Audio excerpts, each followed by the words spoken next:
Update. Aunt tells me that my paycheck should go towards her son's college fees when she didn't let me stay at her house in order to attend school.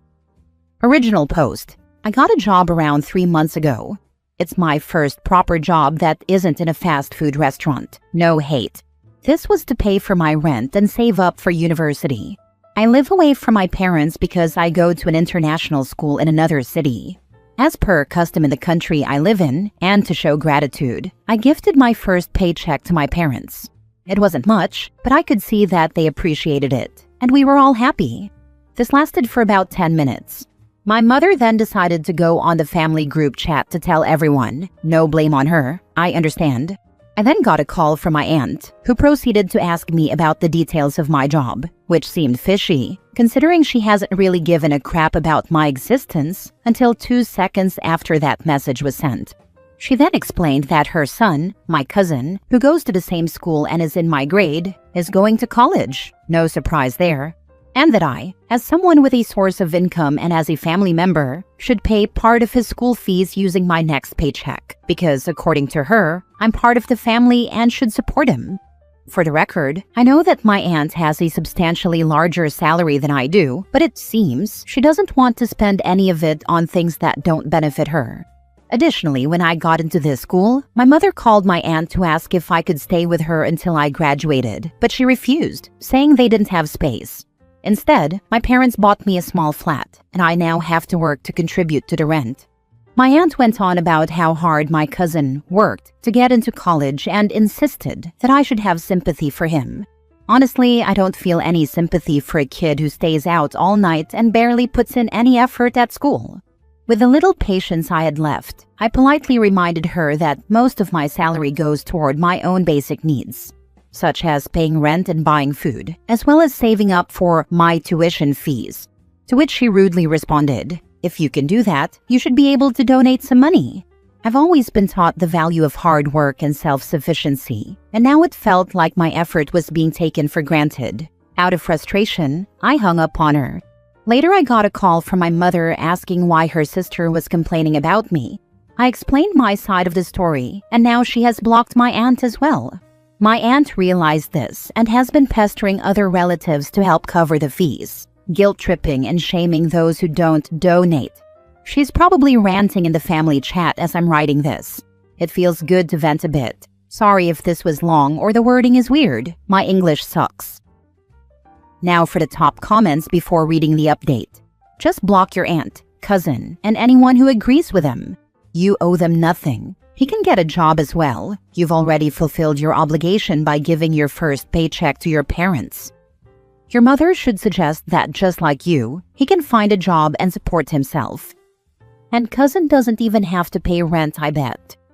He lives under my aunt's roof, so I doubt he pays for rent, let alone food. Never set yourself on fire to keep others warm. Learn now, never discuss your finances with anyone. When people know your financial details, the begging begins. Your aunt is way out of line with her request to you and your other family members. It's not anyone else's job to pay her son's way. Tell your parents, shush about your finances and anything that you give them. You are only obligated to take care of yourself. Update me. I might post an update at some point after everything has calmed down a bit. Thanks for the advice though. Update. This is starting to feel like a fever dream. Before I start, thank you guys so much. I kept reading the comments, and I never imagined that so many strangers on the internet would support me or give me advice. It feels really good.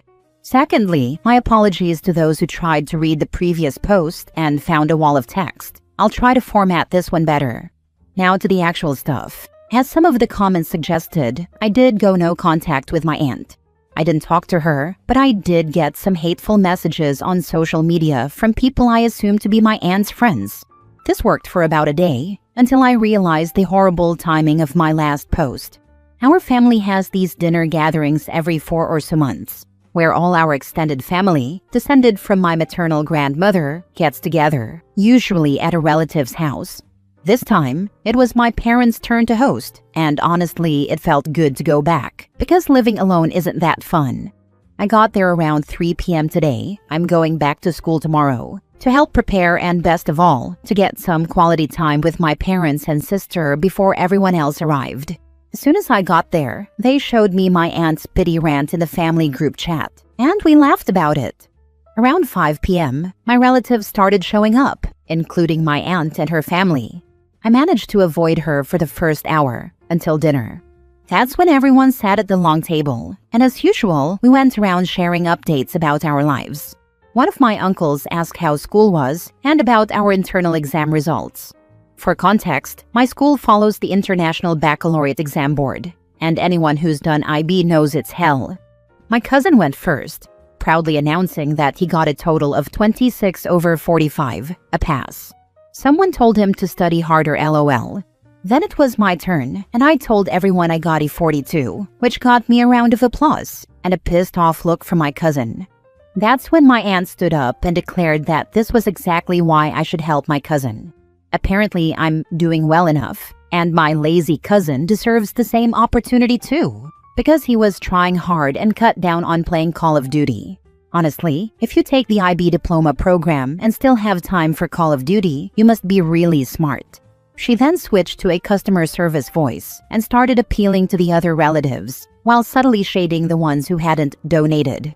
As some of you suggested, I told her that I would donate the same amount of money she paid for my school fees, aka nothing, and that if my cousin really needed money, I'd be glad to share my employer's contact info with him. I had a lot of fun saying that, but unfortunately it had the opposite effect.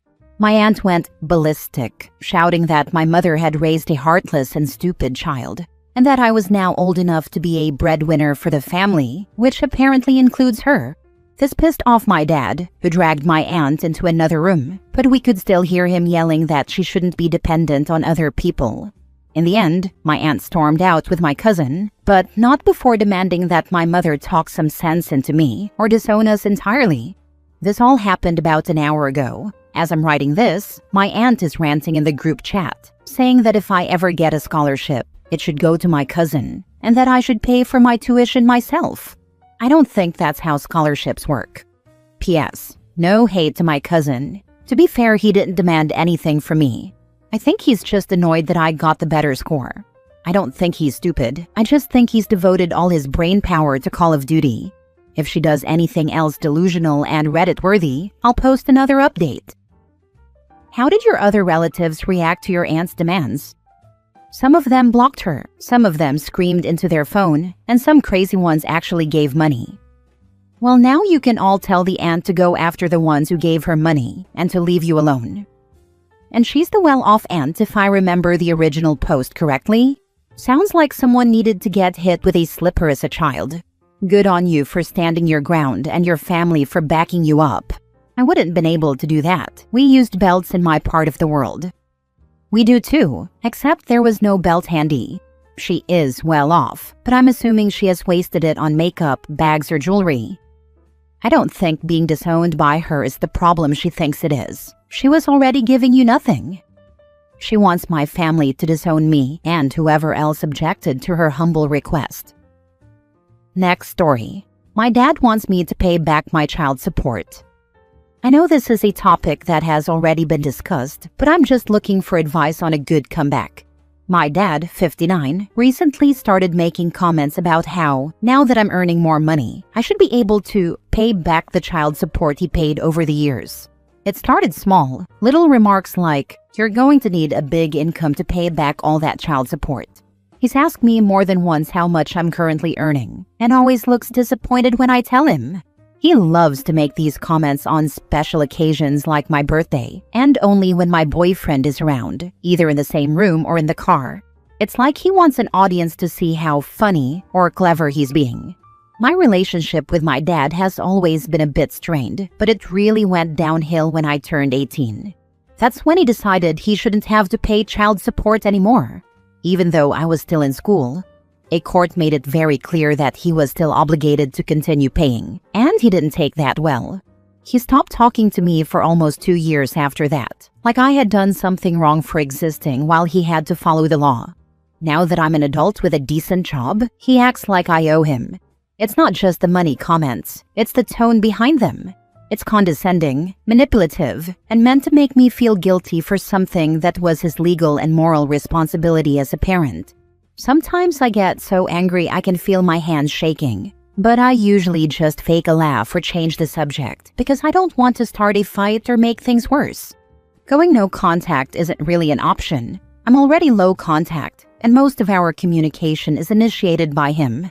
The only reason I don't completely cut him off is because my grandmother, the only other close family I have, would stop talking to me if I did. She believes families should stick together no matter what, even when it's toxic. But every time he brings it up, I feel this mix of anger and helplessness. I want to have a good response, something calm but sharp, something that shuts him down without turning it into a big argument. I'm just tired of being made to feel like a bill he wants reimbursed instead of a daughter he should care about. Child support isn't a form of savings account or bond he can get a return on. Not sure there's anything you can say that won't get that deadbeats back up. If you don't want to rock the boat, then don't bother saying anything, at least for the rest of your grandmother's life. He's not owed a penny. Right, and the dad paid that child support to OP's mom, not to OP. My response would be, gee dad, that's pretty low, even for you. I want to know what you've said and how he reacted. To be honest, we had a fight and have been no contact since then. He thought it was a good idea to test me by basically waiting for me to call him. Normally, we talk every 2 weeks. He didn't call me, and 2 weeks later, so after 4 weeks, I called him and got snapped at for finally calling. I didn't take that well and said if he wanted to snap at me the second I called, we didn't need to talk at all, and that I'm not his girlfriend, so why would he even think about testing me? That it's just childish. He played the victim card and told me he didn't like me snapping at him, and that I was childish for telling him his behavior was childish. I still laugh when I think about that logic. Since then, we have had no contact. I tried contacting him on his birthday, but he didn't take my calls, answer my texts, or react to a gift I sent him. I'm furious because he took the decision from me of going no contact. I've been debating it for years, but now I'm at a point where I think, good riddance. Last story. My grandma is surprised that I don't want her attention after ignoring me for most of my life. To give you a little context on the kind of relationship my grandmother and I had, for 20 years she spelled my name wrong. Every card that was sent had my name spelled wrong. On my 21st birthday, she sent me a card that had my name spelled correctly, and I, along with my mother, was so shocked that we were wondering if she had actually sent the card. Growing up, my grandma was really close to one of my cousins. I'll call him Mike. I just assumed it was because she and Mike lived close, while I only got to see my grandma on holidays or family vacations, so like once or twice a year. The moment that made things click for me was when I was around 12 and we were taking a family vacation. We decided to go to a museum specifically for a Native American exhibit. As my grandma says, we are Native American, literally no evidence of that. But once we got to the gift shop, my grandmother bought herself and Mike matching necklaces. I remember feeling very bad and left out. So I asked her if I could get something to match with her as well, and to summarize, she said, "Oh well, it's just a thing with Mike and me. We really bond over our Native American heritage. You don't know much about it, so it wouldn't make sense to buy you something." It was at that moment in my head I was like, oh, so you're just never going to acknowledge me and my feelings. From then on, I never went out of my way to vie for her attention. Cut to several years later and I'm an adult, and my grandmother is 79. My aunt had planned an all-girls cruise for our family. The entire time, my grandma kept wanting to join me for things and kept asking me about my plans. I found it all very weird because she had shown literally no interest in my life prior, and she was shocked when I didn't want to do anything with her one-on-one. I talked to my mom about this, and she was like, "Yep, that's her. Her love goes to the highest bidder." I think now that she's really old, she's worried about the lack of connection she's made with family and doesn't want to die alone. I kind of felt indifferent about the whole thing, sort of a it sucks to suck mentality, which I do feel guilty about because she's my grandma, but relationships are a two-way street, and my grandmother made no effort and seemed to go out of her way to make me feel bad. I'm not going to ignore her, but I'm not going out of my way to placate her because she now suddenly feels guilty, especially if that guilt comes from a place of self-interest. Edit. I just wanted to add some positivity to this mess. I have been building a relationship with my grandmother on my dad's side. The only reason we weren't close is because my parents divorced when I was a baby, and my grandmother lived on the other side of the country, so it was hard for us to communicate and see one another. Now I talk to her regularly, and she is super supportive and sweet. She always ends her messages with, "I love you, and remember you can always call your grandmother if you need anything." And it's very clear she doesn't have favorites. She loves all of us grandbabies equally, even the ones not related by blood. I also had a relationship like this with my grandmother. She was a delight to her favorites, and cold and distant to the ones she was less fond of. I was a favorite, but then as a teen I had much younger cousins who didn't see through her, so I was dropped and forgotten about. I went to college and did very well, even securing some great experiences and a career, and then she wanted my time again. When I was about 26 or so, I wrote her a letter. I told her that I was not interested in humoring her for attention, and that she was a cruel woman masquerading as pious. She was a devout Catholic. I told her that, to me, our relationship was over, and she had no need to entertain the idea of access to my life. We didn't talk again. She passed maybe 10 years ago, and while I was sad for my father and his siblings, I held no real emotional attachment to her. The only people who have access to me and my heart are the ones I allow to have it. Your last paragraph is almost word for word how I tried to explain to my dad about my relationship with his mother. My paternal grandmother was the same. She'd love you today, hate you tomorrow, but you wouldn't know it. Everyone else would, though. She would badmouth all the hated people to the loved people. She moved in with her daughter, and I never heard from her again. Heard she died in the basement by herself, because at the time she and the daughter were not speaking to each other.